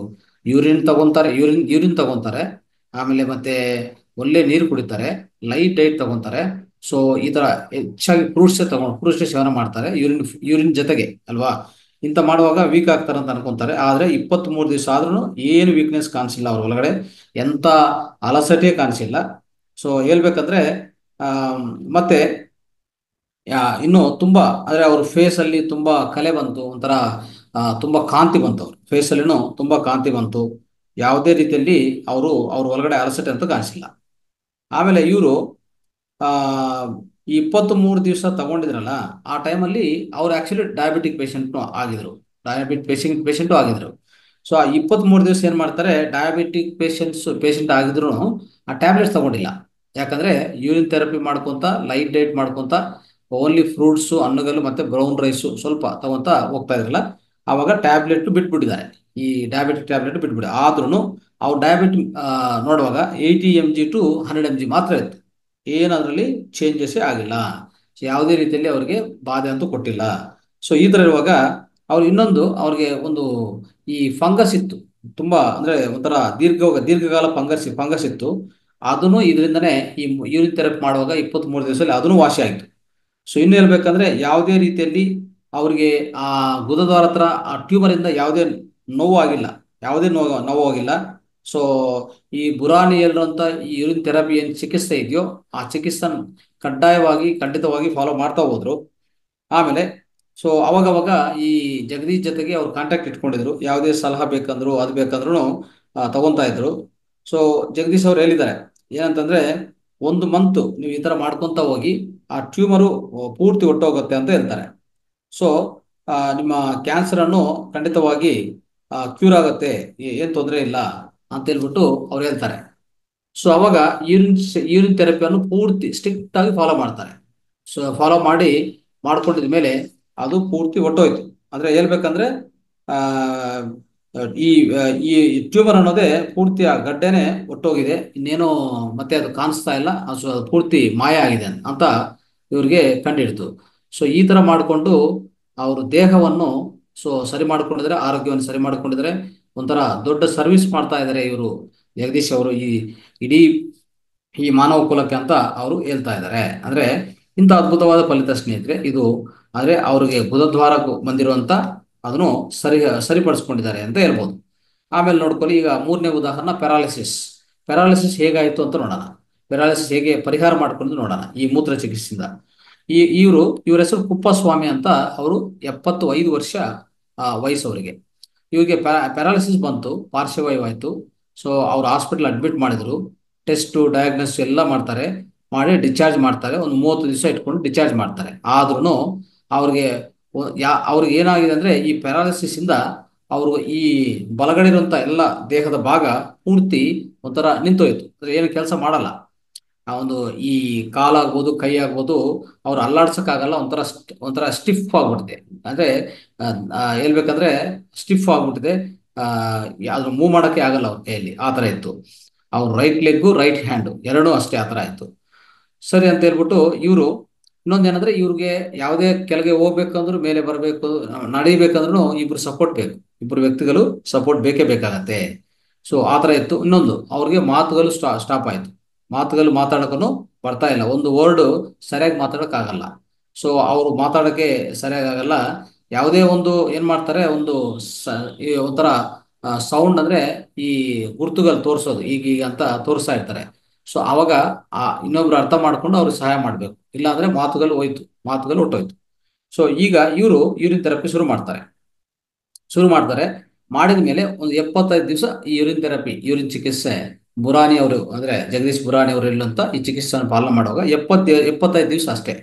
ಅದಾದ್ಮೇಲೆ ಅವ್ರು 2 ಕಾಲುಗಳು 2 ಕೈಗಳು ಸ್ವಲ್ಪ ಲೂಸ್ ಆಗಿದೆ. ಸ್ವಲ್ಪ ಲೂಸ್ ಆಗಿ ಸ್ವಲ್ಪ ಮೂವ್ಮೆಂಟ್ ಬಂದಿದೆ. ಇನ್ನು ಹೇಳ್ಬೇಕಂದ್ರೆ ಅವರು ಮಲ್ಕೊಂಡು ಅವರು ಅಂದ್ರೆ 2 ಕಾಲುಗಳು ಈ ಕೈಗಳು ಸ್ವಲ್ಪ ಮೇಲೆ ಎತ್ತುವಂತ ಅವಕಾಶ ಅವರಿಗೆ ಲಭ್ಯವಾಯಿತು. ಸೊ ಯಾವುದೇ ಒಂದು ಪರ್ಸನ್ ಸಪೋರ್ಟ್ ಅಂದ್ರೆ ಒಂದು ಅಂದ್ರೆ ಒಬ್ಬರು ಸ್ವಲ್ಪ ಸಪೋರ್ಟ್ ಕೊಟ್ರೆ ಸಾಕು, ಎತ್ತಾ ಇದ್ರು. 2 ಕಾಲುಗಳು 2 ಕೈಗಳು ಎತ್ತಾ ಇದ್ರು. ಒಂದು ಸಪೋರ್ಟ್ ಸಾಕು. ಅದಕ್ಕೆ ಮುಂಚೆ ಇಬ್ರು ಸಪೋರ್ಟ್ ಕೊಟ್ಟರು ಕೂತ್ಕೊಳಕ್ಕೂ ಆಗಲ್ಲ, ನಡೆಯೋಕ್ಕೂ ಆಗಲ್ಲ. ಸೊ ಈ ತರ ಮಾಡ್ತಾ ಇದ್ರು. ಸೊ ಅವರು ಮಲ್ಕೊಂಡೆ ಅವ್ರದ್ದು ರೈಟ್ ಲೆಗ್ ಅದೆಲ್ಲ ಮೇಲೆ ಎತ್ತಾ ಇದ್ದು, ಕೆಳಗೆ ಎತ್ತೋದು, ಕೆಳಗೆ ಇಳಿಸೋದು, ಮೇಲೆ ಎತ್ತೋದೆಲ್ಲ ಮಾಡ್ತಾ ಇದ್ರು. ಸೊ ಈ ತರ ಅವ್ರ ಅಂದ್ರೆ ಅವ್ರ ಒಳಗಡೆ ಇರುವಂತ ಬಾಡಿ ಒಳಗಡೆ ಇರುವಂತ ಎಲ್ಲ ಈ ಸ್ನಾಯುಗಳೆಲ್ಲ ರಿಲ್ಯಾಕ್ಸ್ ಆಯ್ತು. ತುಂಬಾ ರಿಲ್ಯಾಕ್ಸ್ ಆಯ್ತು. ಲೈಟ್ ಅಂತ ಕಾಣಿಸ್ತಾ ಇದೆ. ಸೊ ತೇಲಿಕದ ಒಂಥರ ಭಾವನೆ. ಆಮೇಲೆ ತುಂಬಾ ಎನರ್ಜೆಟಿಕ್ ಆಗಿ, ಅಂದ್ರೆ ಒಂಥರ ದೇಹದಲ್ಲಿ ಏನೋ ಶಕ್ತಿ ಇದೆ ಅಂತ ಕಾಣಿಸ್ತಾ ಇತ್ತು. ಸೊ ಆಮೇಲೆ ಹೋಗ್ತಾ ಹೋಗ್ತಾ ಏನ್ ಮಾಡಿದೆ, ಅವರು ಇದೇ ಚಿಕಿತ್ಸೆ ಮಾಡ್ಕೊಂಡಿದ್ರಲ್ಲ 75 ದಿವಸ ಮಾಡ್ಕೊಂಡಿರುವಾಗ ಸ್ವಲ್ಪ 2-3 ಮಾತುಗಳು ಬಂತು. ಮಾತಾಡೋದು ಶುರು ಆಯ್ತು. ಅಂದ್ರೆ ಅವರು ಈ ಏನ್ ಧ್ವನಿ ಇದೆಯೋ ಧ್ವನಿ ಸ್ವಲ್ಪ ಸಾಫ್ಟ್ ಆಯ್ತು, ಮೃದುವಾಯ್ತು. ಅದಕ್ಕೆ ಮುಂಚೆ ತುಂಬಾ ರಫ್ ಆಗಿ ಏನು ಬರ್ತಾ ಇಲ್ಲ ಆಚೆ ಕಡೆ. ಆಮೇಲೆ ಅವರು ಒಳಗಡೆ ತಲೆ ಮೇಲೆ ಇರುವಂತ ಕೂದಲೆಲ್ಲ ಹೋಗಿತ್ತು. ಮತ್ತೆ ಆ ಕೂದಲೆಲ್ಲ ಬರೋದು ಶುರು ಆಯ್ತು. ಹೇಳ್ಬೇಕಂದ್ರೆ ಸೊ ಅದೇ ಈ ತಲ ಪೂರ್ತಿ ಕೂದಲು ಹೋಯ್ತು. ಆದ್ರೆ ಮಧ್ಯಭಾಗದಲ್ಲಿ ಮೇಲೆ ಕೂದಲು ಬರೋದು ಶುರು ಆಯ್ತು. ಸೊ ಈ ತರ ಇಲ್ಲ ಮುಂಚೆ ಏನಂದ್ರೆ ಫುಲ್ಲು ತಲೆ ಎಲ್ಲ ಅಂದ್ರೆ ಏನು ಕೂದಲೆಲ್ಲ ಒಟ್ಟೋಗಿದೆ. ಸೊ ಅದನ್ನ ಈಗ ಸ್ವಲ್ಪ ಸ್ವಲ್ಪ ಶುರು ಆಗಿದೆ. ಸೊ ಈ ತರ ಇದೇ ಮಾಡ್ಕೊಂತ ಹೋಗುವಾಗ ಅವರು ಅವರಲ್ಲಿ ಯವನತ್ವ ಮತ್ತೆ ತಿರ್ಗಾ ಅವರು ಆರೋಗ್ಯ ಎಲ್ಲ ವಾಪಸ್ ಬರ್ತಾ ಇದೆ. ಸೊ ಈ ತರ ಆಗಿ ಅವರು ಚೇತರಿಸಿಕೊಂಡು ಆಗಿದೆ ಅಂದ್ರೆ ಈ ಸಮಸ್ಯೆಯಿಂದ ಆಚೆ ಕಡೆ ಬಂದಿರೋರು. ಸೊ ಇದು ಪ್ಯಾರಾಲಿಸಿಸ್ ಪ್ರಾಬ್ಲಮ್ ಆಗಿದೆ. ಇನ್ನೊಬ್ರಿಗೆ ಸೊ ಈ ಮಂಡಿ ನೋವು ಸ್ನೇಹಿತರೆ, ಮಂಡಿ ನೋವು ಹೇಗೆ ಪರಿಷ್ಕಾರ ಆಯ್ತು ನೋಡೋಣ. ಇವರು ಜಯಲಕ್ಷ್ಮಿ ಅಂತ, ಇವ್ರ ವಯಸ್ಸು 58 ವರ್ಷ. ಇವರು ಓಪನ್ ಹಾರ್ಟ್ ಸರ್ಜರಿ ಮಾಡ್ಕೊಂಡಿದ್ದಾರೆ. ಅದಾದ್ಮೇಲೆ ಅವ್ರಿಗೆ ಅಂದ್ರೆ ಹೇಳ್ಬೇಕಂದ್ರೆ ನಡಿಯಕ್ಕೆ ಆಗ್ತಾ ಇಲ್ಲ. ಓಪನ್ ಹಾರ್ಟ್ ಮಾಡ್ಕೊಂಡಿದ್ಮೇಲೆ ನಡಿಯಕ್ಕಾಗಲ್ಲ, ಮೆಟ್ಟುಗಳು ಹತ್ತಕ್ಕಾಗಲ್ಲ, ಇಂಥ ಪರಿಸ್ಥಿತಿ ಇತ್ತು. ಆದ್ರೆ ಅವರು ಈ ಯೂರಿನ್ ಥೆರಪಿ ಬಗ್ಗೆ ಅವ್ರಿಗೆ ಗೊತ್ತಾಯ್ತು. ಅವರು ಇಡೀ ದೇಹವನ್ನೇ ಮೂತ್ರದಿಂದ ಮಸಾಜ್ ಮಾಡ್ಕೊತಾ ಇದ್ರು. ಸೊ ಮಸಾಜ್ ಮಾಡಿಕೊಂಡು ಅವರು ಅಂದ್ರೆ ಅವ್ರ ಸ್ವಂತ ಮೂತ್ರದಿಂದ ಮಸಾಜ್ ಮಾಡ್ಕೊತಾ ಇದ್ರು. ಲೈಟ್ ಡೈಟ್ ತಗೊಂತಾ ಇದ್ರು. ಸೊ ಯೂರಿನ್ ಕುಡಿಯೋದು ಇದೆಲ್ಲ 2 ತಿಂಗಳು ಈ ತರ ಮಾಡ್ತಾರೆ. ಅದಾದ್ಮೇಲೆ ಅವ್ರು ಸ್ವಂತವಾಗಿ ನಡೆಯೋದು ಶುರು ಆಯ್ತು. ಹೇಳ್ಬೇಕಂದ್ರೆ ಮೆಟ್ಟಿಗೆಲ್ಲ ಹತ್ತೋದು ಶುರು ಆಯ್ತು. ಯಾವುದೇ ಬೇರೆ ತೊಂದರೆ ಇಲ್ಲ, ಆರಾಮಾಗಿ ಅವರು ಚೇತರಿಸಿಕೊಂಡು ಆಡ್ಕೊಂಡಿದ್ರು. ಅಂದ್ರೆ ಪೂರ್ತಿ ರಿಲ್ಯಾಕ್ಸ್ ಆಗ್ಬಿಟ್ರು. ಅಂದ್ರೆ ಅದರಿಂದ ರಿಲೀವ್ ಆಗ್ಬಿಟ್ರು. ಸೊ ಇಂಥ ಅದ್ಭುತವಾದ ಫಲಿತ ಅವ್ರಿಗೆ ಸಿಕ್ತು ಸ್ನೇಹಿತರೆ. ಆಮೇಲೆ ನೋಡಿ ಅಲ್ಸರ್ ಹೇಗೆ ಗುಣ ಆಯ್ತು ನೋಡೋಣ. ಇವ್ರ ಹೆಸರು ವೀಣಾ ಅಂತ, 30 ವರ್ಷ. ಇವ್ರಿಗೆ ಅಲ್ಸರ್ ಅಂತ ಒಂದು ಶುರು ಆಯ್ತು. ಅಲ್ಸರ್ ಅಂದ್ರೆ ಎಲ್ಲಿ ಶುರು ಆಯ್ತು ಅಂದ್ರೆ ಬಲಗಡೆ ಕಾಲು ಪಾದದಲ್ಲಿ ಒಂದು ಹೇಳ್ಬೇಕಂದ್ರೆ ಒಂದು ಆ, ಒಂದು ಗಾಯ ಆಯಿತು, ಗಾಯ ಥರ ಬಂತು ಅವ್ರಿಗೆ. ಸೊ ಅವ್ರಿಗೆ ಒಂಥರ ಈ ಬಲಗಡೆ ಕಾಲಿದೆಲ್ಲ ಅದು ಸೆನ್ಸೇಷನ್ ಹೋಗಿದೆ. ಅಂದರೆ ಅದು ಏನು ಅನಿಸ್ತಾ ಇಲ್ಲ, ಅಂದರೆ ಏನೋ ಅದಕ್ಕೂ ನಾವು ನೀಡಿಲ್ ಒತ್ತಿದ್ರೆ ಏನೋ ಅವ್ರಿಗೆ ನೋವಂತ ಅನಿಸಲ್ಲ, ಆ ಥರ ಆಗ್ಬಿಟ್ಟಿದೆ. ಇವನ್ನ ನಿಮ್ಯಾನ್ಸ್ ಹಾಸ್ಪಿಟ್ಲಿಗೆ ಸೇರಿಸ್ತಾರೆ. ಹಾಸ್ಪಿಟ್ಲ್ ಸೇರಿಸಿ ಒಂದು 3 ಸರಿ ಬೇರೆ ಹಾಸ್ಪಿಟ್ಲು ಮತ್ತು ನಿಮ್ಯಾನ್ಸ್ ಹಾಸ್ಪಿಟ್ಲ ತೋರಿಸ್ತಾರೆ. ಅವ್ರಿಗೆ ಡಯಾಗ್ನೋಸ್ ಆಗತ್ತೆ ಏನಂತಂದ್ರೆ ಆ, ಇದು L5S1 ಅಂತ ಒಂದು ಅಲ್ಲಿರುವಂಥ ಆ ಪಾಯಿಂಟು ತೊಂದರೆ ಆಗಿದೆ ಅಂತ ಹೇಳ್ತಾರೆ. ಸೊ ಹಾಸ್ಪಿಟ್ಲಿಗೆ ಅಡ್ಮಿಟ್ ಮಾಡಿ ಡಾಕ್ಟರ್ಸ್ 3 ವರ್ಷ ತಿರುಗ್ತಾರೆ ಎಲ್ಲ ಕಡೆ. ಏನು ಫಲಿತ ಇಲ್ಲ, ಎಲ್ಲ ಎಂಥ ರಿಲೀಫು ಅವ್ರಿಗೆ ಸಿಕ್ಕಿಲ್ಲ, ಎಂಥ ಪರಿಹಾರ ಅವ್ರಿಗೆ ಸಿಕ್ಕಿಲ್ಲ. ಸಮಸ್ಯೆ ಹಾಗೆ ಇತ್ತು. ಆವಾಗ ಇವರು ಬುರಾನಿ ಅವರು ಅಡ್ವೈಸ್ ಮಾಡುವಾಗ ಇವರು ವೀಣಾ ಅವರು ನವೆಂಬರ್ 2006 ಅಲ್ಲಿ ನವೆಂಬರ್ 2006 ಶುರು ಮಾಡ್ತಾರೆ. ಅವರು ಯೂರಿನ್ ಕುಡಿಯೋದೊಂದು, ಮತ್ತು ಮಸಾಜ್ ಮಾಡ್ಕೊಳೋದೊಂದು, ವೆಟ್ ಬ್ಯಾಕ್ ಮಾಡ್ಕೊತಾರೆ. ಎಲ್ಲಿ ಅವ್ರಿಗೆ ಈ ಬಲಗಡೆ ಪಾದ ಇದೆಯೋ, ಬಲಗಡೆ ಪಾದ ಇದೆಯಲ್ಲ ಆ ಪಾದದಲ್ಲಿ ಆ ಈ ಗಾಯ ಬಂದಿಲ್ಲ ಅಲ್ಲಿ ವೆಟ್ ಪ್ಯಾಕ್ ಮಾಡ್ಕೊತಾ ಇದ್ರು. ಸೊ ಅವಾಗ ಏನಾಗಿದೆ, ಈ ಗಾಯ ನಿಧಾನವಾಗಿ ಕ್ಯೂರ್ ಆಗ್ತಾ ಬಂತು. ಅಂದ್ರೆ ನಿಧಾನವಾಗಿ ಒಳ್ಳೆ ಆಗ್ತಾ ಇದೆ. ಸೊ ಒಂದು 60 ದಿನ, 3 ತಿಂಗಳು ಮಾಡಿದ್ದಾರೆ. ಕಂಪ್ಲೀಟ್ ಆ ಗಾಯ ಎಲ್ಲ ಮಾಯ ಆಯ್ತು, ಗಾಯ ಎಲ್ಲ ಪೂರ್ತಿ ಸೊ ಹೊಟ್ಟೋಯ್ತು, ಆ ಗಾಯ ಅನ್ನೋದು ಮಾಯ ಆಯ್ತು. ಅವರು ಮತ್ತೆ ಅವ್ರಿಗೆ ಈ ಬಲಗಡೆ ಪಾದ ಏನಿದೆಯೋ ಅಲ್ಲಿ ಸೆನ್ಸೇಷನ್ ಮತ್ತೆ ವಾಪಸ್ ಬಂತು. ಸೊ ಅವರು ಪೂರ್ತಿ ಪೇಯ್ನಿಂದ ಆಚೆ ಕಡೆ ಬರ್ತಾರೆ. ಸೊ ಯಾವುದೇ ತೊಂದರೆ ಇಲ್ಲ, ನಾರ್ಮಲ್ ಆಗಿ ನಡೆಯೋದು, ನಾರ್ಮಲ್ ಜೀವನ ನಡೆಸ್ಕೊಂಡು ಹೋಗ್ತಾರೆ. ಸೊ ನೋಡಿ, ಇಷ್ಟು ಅದ್ಭುತವಾದ ಫಲಿತ ಆಯಿತು. ಓಕೆ. ಆಮೇಲೆ ಇನ್ನೊಂದು ಮಸ್ಕ್ಯುಲರ್ ಡಿಸ್ಟ್ರೋಫಿ ಅಂತ ಒಂದು ವ್ಯಾಧಿ ಇದೆ ಸ್ನೇಹಿತರೆ. ಮಸ್ಕ್ಯುಲರ್ ಡಿಸ್ಟ್ರೋಫಿ ಅಂತ ಒಂದು ವ್ಯಾಧಿ ಇದೆ. ಸೊ ಇದು ಏನಂತಂದ್ರೆ, ಒಂದು ಅಭಿಷೇಕ್ ಅಂತ 11 ವರ್ಷ ಹುಡುಗ. ಓಕೆ. ಅವನಿಗೆ ಮಸ್ಕ್ಯುಲರ್ ಡಿಸ್ಟ್ರೋಫಿ ಮತ್ತೆ ಡಿಸಬಿಲಿಟಿ ಅಂತ ಕಂಡಿಡ್ತಾರೆ ಡಾಕ್ಟರ್ಸ್ಗಳು. ಅವ್ರಿಗೇನಂದ್ರೆ ಸ್ಟೆರಾಯ್ಡ್ಸ್ ಯೂಸ್ ಮಾಡ್ತಾರೆ. ಒಂದು ಹೇಳ್ಬೇಕಂದ್ರೆ ಸ್ಟೆರಾಯ್ಡ್ಸು 30 mg ಟ್ಯಾಬ್ಲೆಟ್ಸ್. ಸೊ ದಿನ ಆದ್ಮೇಲೆ ಒಂದು ದಿವಸ ಬಿಟ್ಕೊಂಡು ಇನ್ನೊಂದು ದಿವಸ ಮಾಡ್ತಾ ಇರ್ತಾರೆ 5 ವರ್ಷದಿಂದ. ಆದ್ರೂ ಒಂದು ಸೂರು ಅವರಿಗೆ ಆ ಸ್ನಾಯುಗಳು ಯಾವುದೇ ಆ, ಪೂರ್ತಿ ವೀಕ್ ಆಗಿ ಒಂದು ದಿನಕ್ಕೆ ಅವನು ವೀಕ್ ಆಗ್ತಾನೆ ಬರ್ತಾ ಇದ್ದಾನೆ. ಇದೆಲ್ಲ ಮಾಡಿದ್ರು ಏನು ಪರಿಹಾರ ಇಲ್ಲ ಅವ್ರಿಗೆ. ಸೊ ಇನ್ನು ಹೇಳ್ಬೇಕಂದ್ರೆ ಅವನು ನಡೆಯೋಕ್ಕಾಗಲ್ಲ, ಒಂದು ಮೆಟ್ಟಿಗೆಲ್ಲ ಹತ್ತಕ್ಕಾಗಲ್ಲ. ಸೊ ಒಂಥರ ಒಂದ್ಸರಿ ಎನಿ ಕೇಸ್ ಅಂದ್ರೆ ಯಾವುದೇ ರೀತಿಯಲ್ಲಿ ಅವನು ಹತ್ತಿದ್ರು ಮತ್ತೆ ಬಿದ್ದು ಹೋಗ್ತಾ ಇದ್ದ. ಸೊ ಅಂತ ಸಮಸ್ಯೆ ಅವ್ರಿಗೆ ಆಗಿತ್ತು. ಸೊ ಅವರು ಇನ್ ಕೇಸ್ ಎದ್ಬೇಕಂದ್ರೆ ಇಬ್ಬರು ಸಹಾಯ ಬೇಕಾಗತ್ತೆ. ಚೈರಿಂದ ಎದ್ದಬೇಕು, ಮತ್ತೆ ಚೈರಿಂದ ಎದ್ಬೇಕಂದ್ರೂ ಇಬ್ಬರು ಸಹಾಯ ಬೇಕಾಗತ್ತೆ. ಅಂತ ಪರಿಸ್ಥಿತಿಯಲ್ಲಿ ಈ ಹುಡುಗ ಇದ್ದ. ಇವರು ಯೂರಿನ್ ಥೆರಪಿ ಶುರು ಮಾಡ್ತಾರೆ. ಒಂದು 30 ದಿವಸ ಯೂರಿನ್ ಥೆರಪಿ ಶುರು ಮಾಡಿದ್ಮೇಲೆ 30 ದಿವಸದಲ್ಲೇ ಪೂರ್ತಿ ಶಕ್ತಿ ಬಂದಿರೋ ಥರ ಆಯಿತು. ಹೊರಗಡೆ ದೇಹದಲ್ಲಿ ಸ್ಟ್ಯಾಮಿನಾ, ಎನರ್ಜಿ ಹೆಚ್ಚಾಯಿತು. ಸೊ ಅವಾಗ ಈ ಸ್ಟೆರಾಯ್ಡ್ ಟ್ಯಾಬ್ಲೆಟ್ಸ್ಗಳು ಸೊ ಇವರು ನಿಧಾನವಾಗಿ ಕಡಿಮೆ ಮಾಡ್ತಾ ಬಂದರು. ಅಂದರೆ ಒಂಥರ ಆ, ಒಂದು ವಾರಕ್ಕೆ ಕಡಿಮೆ ಮಾಡ್ತಾ ಬಂದರು. ಒಂದು ಆಲ್ಟರ್ನೇಟ್ ಡೇ 30 mg ತಗೊತಾ ಇದ್ರಲ್ಲ ಸ್ಟೆರಾಯ್ಡ್ಸ್, ಈಗ 15 mg ಬಂದರು. ಸೊ ಅವರು ಎಲ್ಲ ಅವ್ರ ಸ್ನಾಯುಗಳು ಸ್ವಲ್ಪ ಇಂಪ್ರೂವ್ಮೆಂಟ್ ಆಗ್ತಾ ಬಂತು. ಸೊ ದೇಹದಲ್ಲಿ ಸ್ಟ್ರೆಂತ್ ಹೆಚ್ಚಾಗ್ತಾ ಇದೆ. ಹೇಳ್ಬೇಕಂದ್ರೆ ಅವರೇ ಸ್ವಂತವಾಗಿ ಚೈರಿಂದ ಎದ್ದೋದು, ಸೊ ಅಂತ ಕೆಲಸ ಮಾಡ್ತಾ ಇದ್ರು. ಅಂದ್ರೆ ಅದಕ್ಕೆ ಮುಂಚೆ ಎದ್ಬೇಕಂದ್ರೆ ಚೈರಿಂದ ಇಬ್ರು ಸಹಾಯ ಬೇಕಾಗತ್ತೆ. ಈಗ ಯಾವ ಸಹಾಯ ಇಲ್ಲ, ಅವರೇ ಎದ್ದೋದು ಶುರು ಮಾಡಿದ್ದಾರೆ. ಸೊ ಆಮೇಲೆ ಸ್ವಲ್ಪ ವಾಕ್ ಮಾಡೋದು ಶುರು ಆಯಿತು. ಸೊ ಅದಕ್ಕೆ ಮುಂಚೆ ಯಾವುದೇ ರೀತಿಯಲ್ಲಿ ವಾಕಿಂಗ್ ಮಾಡೋದು ಸಾಧ್ಯವಿಲ್ಲ. ವಾಕಿಂಗ್ ಮಾಡುವಾಗನು ಬಿದ್ದೋಗ್ತಾ ಇದ್ರು ವಾಕಿಂಗ್ ಮಾಡಕ್ ಹೋದ್ರೆ. ಸೊ ಈ ತರ ಒಂದು 45 ದಿವಸ ಮಾಡ್ತಾರೆ ಸ್ನೇಹಿತರೆ ಈ ಯೂರಿನ್ ಥೆರಪಿ. ಆ 40 ದಿವಸ ಆದ್ಮೇಲೆ ಪೂರ್ತಿ ಟ್ರೀಟ್ಮೆಂಟ್ ಸ್ಟಾಪ್ ಮಾಡ್ತಾರೆ. ಯಾವ ಯಾವುದೇ ರೀತಿಯಲ್ಲಿ ಈ ಅಂದ್ರೆ ಅವ್ರು ಟ್ರೀಟ್ಮೆಂಟ್ ತಗೊಂತಾ ಇದ್ರಲ್ಲ ಸ್ಟೆರಾಯ್ಡ್ಸ್ ಎಲ್ಲ ಪೂರ್ತಿ ಸ್ಟಾಪ್ ಮಾಡ್ತಾರೆ. ಅವ್ರಿಗೆ ಇಂಟ್ರೆಸ್ಟ್ ಬರುತ್ತೆ, ಸ್ಕೂಲ್ಗೆ ಹೋಗ್ಬೇಕಂತ ಮತ್ತೆ ಇಂಟ್ರೆಸ್ಟ್ ಬರುತ್ತೆ. ಹೋಗಿ ಕ್ಲಾಸ್ ಅಟೆಂಡ್ ಆಗೋದು. ಸೊ ಆ, ಈ ತರ ಅದೇ ಕ್ಲಾಸ್ ಅಟೆಂಡ್ ಆಗೋದು ಶಕ್ತಿ ಬಂತು ಅವ್ರಿಗೆ. ಸೊ ಈ ತರ ಅವ್ರಿಗೆ ನಾರ್ಮಲ್ ಆಗ್ಬಿಡ್ತದೆ. ಸೊ ಆಮೇಲೆ ಆ, ಈ ಇದೇ ಟ್ರೀಟ್ಮೆಂಟ್ ಅಂದ್ರೆ ನಮ್ಮ ಯೂರಿನ್ ಚಿಕಿತ್ಸೆಯನ್ನೇ ಅವನು ಮುಂದುವರಿಸ್ತಾನೆ. ಇದು ಅದ್ಭುತವಾದ ವಿಷಯ ಸ್ನೇಹಿತರೆ. ಸೊ ಈ ತರ ಆಯ್ತು. ಆಮೇಲೆ ಒಂದು ಬಂಜೇತನ ಸಮಸ್ಯೆ, ನಪುಂಸಕತ ಇಲ್ಲಾಂದ್ರೆ ಬಂಜೇತನ ಸಮಸ್ಯೆ ಒಂದು ಹೇಗೆ ಈ ಮೂತ್ರ ಚಿಕಿತ್ಸಾ ಪರಿಹಾರ ಕೊಟ್ಟಿದ್ದ ನೋಡೋಣ. ಇದು ಹೇಳ್ಬೇಕಂದ್ರೆ ಅವ್ರ ಹೆಸರು ಮಧುಸ್ಮಿತಾ ದೇವಿ ಮತ್ತೆ ಅವ್ರ ಹಸ್ಬೆಂಡ್. ಇವರು ಯೂರಿನ್ ಥೆರಪಿಯನ್ನು ಈ ವೆಬ್ಸೈಟ್ ಅಲ್ಲಿ ನೋಡಿ ಮಾಡೋದು ಶುರು ಮಾಡ್ತಾರೆ. ಓಕೆ. ಸೊ ಅವರು 6 ವರ್ಷ ಕೆಳಗಡೆ ಮ್ಯಾರೇಜ್ ಮಾಡ್ಕೊಂಡಿರ್ತಾರೆ.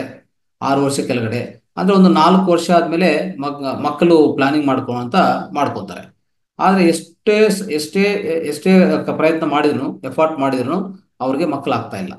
ಸೊ ಕೊನೆಗೆ ಏನಾಗ್ತದೆ, ಒಂದು ಫೇಮಸ್ ಡಾಕ್ಟರ್ ಹತ್ರ ಹೋಗ್ತಾರೆ, ಒಂದು ಫೇಮಸ್ ಹಾಸ್ಪಿಟಲ್ ಡಾಕ್ಟರ್ ಹತ್ರ ಹೋಗ್ತಾರೆ. ಅವರು ಗೋಹತಿ ವಾಸಿ. ಸೊ ಅವಾಗ ಡಾಕ್ಟರ್ ಎಲ್ಲ ಟೆಸ್ಟ್ ಮಾಡಿ ಏನ್ ಹೇಳ್ತಾರೆ ಅಂದ್ರೆ, ಅವರು ಹೆಂಡತಿಗೆ ಯುಟ್ರಸ್ಸು ಮಂದವಾಗಿದೆ, ಥಿಕ್ನೆಸ್ ಜಾಸ್ತಿ ಇದೆ. ಒಂದು ಹೇಳ್ಬೇಕಂದ್ರೆ 4 ಇಂದ 6 ಇರಬೇಕು. ಆದ್ರೆ ಆ, ಅಂದ್ರೆ ಅಂದ್ರೆ ಅವ್ರ ಥಿಕ್ನೆಸ್ ಇದೆಲ್ಲ, ಆ ಥಿಕ್ನೆಸ್ ಅಲ್ಲಿ ತೇಡ ಇದೆ. ಸೊ ಅದು 4 ಇಂದ 6 ಇದೆ, ಅವ್ರು ಬೇಕಾಗಿರೋದು 12 ಬೇಕಾಗಿದೆ ಈ ಯಾವುದಕ್ಕೆ ಮಕ್ಕಳಾಗ್ಬೇಕಂದ್ರೆ. ಇದು ಡಾಕ್ಟರ್ಸ್ ಕಂಡಿದ್ದಾರೆ. ಆಮೇಲೆ ಅವ್ರಿಗೆ ಹೇಳ್ತಾರೆ ಯಾವುದೇ ರೀತಿಯಲ್ಲಿ ಮಕ್ಕಳಾಗಲ್ಲ ಅಂತ. ಸೊ ಆದ್ರೂ 6 ಮಂತ್ಸು 6 ಮಂತ್ಸು ಡಾಕ್ಟರ್ ಹತ್ರ ಹೋಗೋದು ಬರೋದು. ಅವ್ರು ಡಾಕ್ಟರ್ ಮತ್ತೆ ಸ್ಟಿರಾಯ್ಡ್ಸ್ ಕೊಡ್ತಾರೆ. ಸೊ ಆ ಸ್ಟಿರಾಯ್ಡ್ಸ್ ಕೊಡ್ತಾನೆ ಇರ್ತಾರೆ. ಆ, ಎಷ್ಟು ಕೊಟ್ಟಿದ್ರು ಏನು ತೊಂದರೆ ಆಗಿಲ್ಲ. ಕೊನೆಗೆ ಡಾಕ್ಟರ್ ಎಲ್ಲ ನೋಡಿ 6 ತಿಂಗಳಾದ್ಮೇಲೆ ಹೇಳ್ತಾರೆ, ಏನ್ ಏನು ಸಾಧ್ಯವಾಗಲ್ಲ, ಇವ್ರಿಗೆ IVF ಕೊಟ್ಟಿದ್ರು ಸಾಧ್ಯವಾಗಲ್ಲ. ಸೊ ಯಾಕಂದ್ರೆ ಇವ್ರಿಗೆ ಯುಟ್ರಸ್ ಥಿಕ್ನೆಸ್ಸು ಜಾಸ್ತಿ, ಅಂದ್ರೆ ಯುಟ್ರಸ್ ಥಿಕ್ನೆಸ್ ಅನ್ನೋದು ತುಂಬಾ ಕಡಿಮೆ ಇದೆ. ಅದನ್ನು ಒಳಗಡೆ ಶಿಶು ಬೆಳೆಯಕ್ಕೆ ಸಾಧ್ಯವಿಲ್ಲ. ಇವ್ರಿಗೆ ಮಕ್ಕಳೇ ಆಗಲ್ಲ ಅಂತ ಹೇಳಿ ಕಳಿಸ್ತಾರೆ.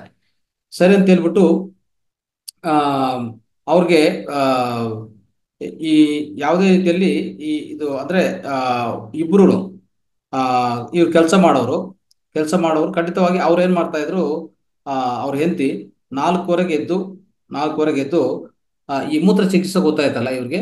ಅವಾಗ ಏನಾಯ್ತು, ಅವ್ರು 4 ವರೆಗೆ ಎದ್ದು ಆ ಮಧ್ಯದಲ್ಲಿ, ಅಂದ್ರೆ ನಾನು ಹೇಳಿದ್ವಲ್ಲ, ಮೊದಲನೇ ಮೂತ್ರ ಬಿಡಬೇಕು, ಲಾಸ್ಟ್ ಮೂತ್ರ ಬಿಡಬೇಕು, ಮಧ್ಯದಲ್ಲಿ ಮೂತ್ರ ಕುಡಿತಾ ಇದ್ರು.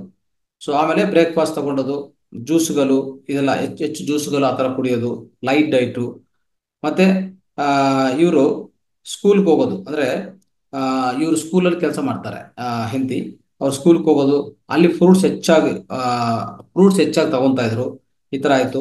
ಮತ್ತೆ ಸ್ಕೂಲಿಂದ ಬಂದಿದ ಮೇಲೆ ವಾಪಸ್ 4 ಗಂಟೆಗೆ ಮತ್ತೆ ಅವಾಗ ಹೆಚ್ಚು ನೀರು ಕುಡಿಯೋದು, ಒಂದು 2 ಲೀಟರ್ ನೀರು ಕುಡಿಯೋದು. ಕುಡಿದ ಮೇಲೆ ಬರೋಂಥ ಮೂತ್ರವನ್ನು 7 ಗಂಟೆವರೆಗೂ, ನೈಟ್ 7 ಗಂಟೆವರೆಗೂ ಸೇವನೆ ಮಾಡ್ತಾನೆ ಇದ್ರು. ಈ ತರ ಒಂದು 7 ತಿಂಗಳು ಮಾಡ್ತಾರೆ, 7 ಮಂತ್ಸ್ ಮಾಡ್ತಾರೆ. ಹೇಳ್ಬೇಕಂದ್ರೆ April 2015 ಅಲ್ಲಿ ಏನಾಯ್ತು, ಅವ್ರ ಪೀರಿಯಡ್ ಸ್ವಲ್ಪ ನಿಧಾನವಾಗತ್ತೆ. ಅಂದ್ರೆ ಪೀರಿಯಡ್ ಸ್ವಲ್ಪ ನಿಧಾನವಾಗತ್ತೆ. ಯಾಕೆ ನಿಧಾನ ಆಗಿದೆ ಅಂತ ಹೇಳ್ಬಿಟ್ಟು ಅವ್ರಿಗೇನು ಡೌಟ್ ಬಂತು. ಮತ್ತೆ ಅವಾಗ ಆ ಹೋಗಿ ಚೆಕ್ ಮಾಡ್ಕೊಂತಾರೆ.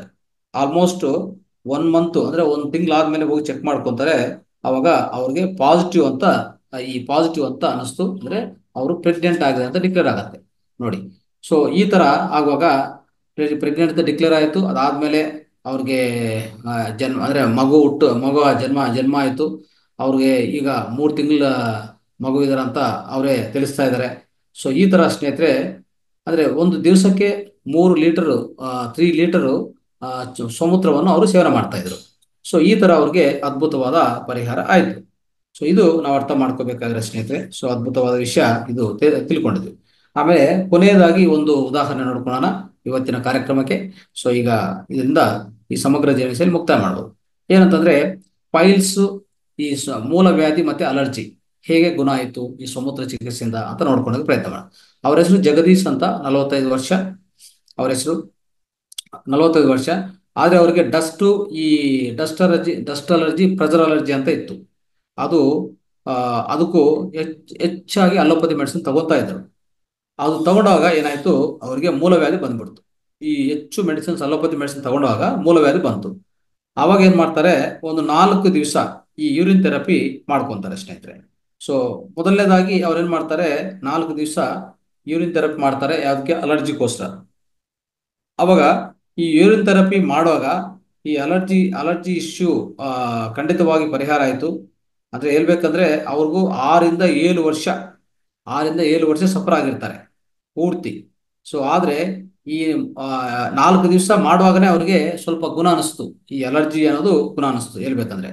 ಆ ಜೊತೆಗೆ ಈ ಇರುವಂತ ಈ ಮೂಲವ್ಯಾಧಿನೂ ಪರಿಹಾರ ಆಯ್ತು ಇದು ಕುಡಿಯುವಾಗ. ಮತ್ತೆ ಅವ್ರಿಗೆ ಅಲರ್ಜಿ, ಅದು ಈ ತರ ಮಾಡ್ಕೊಂತಾರೆ, ಪರಿಹಾರ ಆಯ್ತು ಯೂರಿನ್ ಥೆರಪಿಯಿಂದ. ಮತ್ತೆ ಅವ್ರಿಗೆ ಅಲರ್ಜಿ ಸಮಸ್ಯೆ, ಅದು ಯೂರಿನ್ ಥೆರಪಿ ಬಿಟ್ಬಿಟ್ಟಿರ್ತಾರೆ. ಮತ್ತೆ ಆ ಅಲರ್ಜಿ ಸಮಸ್ಯೆ ಮತ್ತೆ ಶುರು ಆಗ್ತದೆ 1 ವರ್ಷ ಬಿಟ್ಕೊಂಡು. ಅವಾಗ ಮತ್ತೆ ಯೂರಿನ್ ಥೆರಪಿ ಮಾಡ್ಕೊಂತಾರೆ. ಸೊ ಅವಾಗ ಒಂದು ಯೂರಿನ್ ಥೆರಪಿ ಮಾಡ್ಕೊಂಡಿದ ಮೇಲೆ ಈಗ ಅದಾದ್ಮೇಲೆ ಮತ್ತೆ ಒಂದು 6 ವರ್ಷ ಆದ್ಮೇಲೆನೂ ಏನು ತೊಂದರೆ ಅವ್ರಿಗೆ ಬಂದಿಲ್ಲ. ಹೇಳ್ಬೇಕಂದ್ರೆ ಇಂಥ ಯೂರಿನ್ ಚಿಕಿತ್ಸವನ್ನು ಇವ್ರು ಏನ್ ಮಾಡ್ತಾರೆ, ಅವ್ರು ಯಾವ ಪ್ರಾಬ್ಲಮ್ ಬರುತ್ತೋ ಅಲರ್ಜಿ ಬರುತ್ತೋ ಮತ್ತೆ ಮಾಡ್ಕೊಂತ ಇದ್ರು, ಯೂರಿನ್ ಥೆರಪಿ ಮಾಡ್ಕೊಳೋದು ಮತ್ತೆ ಅದನ್ನು ಸಾಲ್ವ್ ಮಾಡ್ಕೊಳ್ಳೋದು, ಈ ತರ ಮಾಡ್ಕೊಂತ ಇದ್ರು. ಇಂಥ ಅದ್ಭುತವಾದ ಫಲಿತಗಳು ಅವ್ರು ನೋಡಿದ ಮೇಲೆ, ಅವರು ಅನುಭವಿಸಿದ ಮೇಲೆ ಅವ್ರು ಏನ್ ಮಾಡ್ತಾರೆ, ಒಂದು 25 ಜನಕ್ಕೆ ಇದೆಲ್ಲ ಹೇಳ್ತಾ ಹೋಗ್ತಾರೆ. ಅವರಿಂದ ಆ 20 ಜನದಿಂದ ಅವ್ರು ಫೀಡ್ಬ್ಯಾಕ್ ತಗೊಳ್ತಾ ಹೋಗ್ತಾರೆ. ಅದರಲ್ಲಿ ಪ್ರಥಮವಾಗಿ ಹೇಳ್ಬೇಕಂದ್ರೆ ಒಂದು ಶುಗರ್ ಡಯಾಬಿಟಿಕ್ ಪೇಷಂಟ್ಸ್ ಇದೆಲ್ಲ, ಅವರು ಈ ಮೂತ್ರ ಚಿಕಿತ್ಸೆ ಮಾಡ್ಕೊಂಡಿದ ಮೇಲೆ ಆ ಶುಗರ್ ಲೆವೆಲ್ಸು ಪೂರಾ ಕಡಿಮೆ ಆಯಿತು. ಹೇಳ್ಬೇಕಂದ್ರೆ ಯಾವುದೇ ಮೆಡಿಸಿನ್ ತಗೊಂಡಿಲ್ಲ ಅಂದ್ರೂ ಆ ಶುಗರ್ ಲೆವೆಲ್ ಕಡಿಮೆ ಆಯಿತು ಅವ್ರಿಗೆ. ಸೊ ಅಂತ ಫಲಿತಗಳು ಅವರು ಕಂಡಿಡಿದ್ದಾರೆ. ಅದೇ ಅದು ಇದೆಲ್ಲ ಅವರು ಫೀಡ್ಬ್ಯಾಕ್ ತಗೊಂಡು ಇದು ಮಾಡ್ಕೊಂಡಿದ್ದಾರೆ. ಸೊ ಸ್ನೇಹಿತರೆ, ಇಂಥ ಅದ್ಭುತವಾದ ಈ ಸೇವೆ ಏನ್ ಮಾಡ್ತಾ ಇದ್ರು ಈ ಜಗದೀಶ್ ಬುರಾನಿ ಅವರು, ಅದರಲ್ಲಿ ಅವರು ಭಾಗವಾಗಬೇಕಂತ ಅವ್ರಿಗೆ ತುಂಬಾ ಆಸೆ ಇದ್ದು, ಸೊ ಈ ಥೆರಪಿಯನ್ನು ಅಂದ್ರೆ ಈ ಮೂತ್ರ ಚಿಕಿತ್ಸೆ ಇದೆಯಲ್ಲ, ನಾವೇನ್ ಹೇಳ್ತಾ ಇದೀವೋ, ಇಷ್ಟೆಲ್ಲ ಫಲಿತಗಳು ನೋಡುವಾಗ ಖಂಡಿತವಾಗಿ ನಮ್ಮ ಒಳಗಡೆ ಇದ್ರ ಬಗ್ಗೆ ವಿಶ್ವಾಸ ಹೆಚ್ಚಾಗ್ತಾ ಹೋಗ್ಬೇಕು. ಅರ್ಥ ಮಾಡ್ಕೊಳ್ಳಿ, ವಿಶ್ವಾಸ ಹೆಚ್ಚಾಗ್ತಾ ಹೋಗ್ಬೇಕು. ಸೊ ಪ್ರತಿಯೊಂದು ಆ ವಿಶ್ವಾಸದಿಂದ ಮಾಡ್ಕೊಂತ ಹೋದ್ರೆ ಇಂಥ ಎಷ್ಟೋ ರೋಗಗಳು ಇದರಿಂದ ಗುಣಪಡಿಸ್ಬೋದು ಅಂತ ನಮ್ಗೆ ಅರ್ಥ ಆಗ್ತದೆ ಸ್ನೇಹಿತರೆ. ಇದು ಇವತ್ತಿನ ಸಮಗ್ರ ಜೀವನ ಶೈಲಿ ಭಾಗವಾಗಿ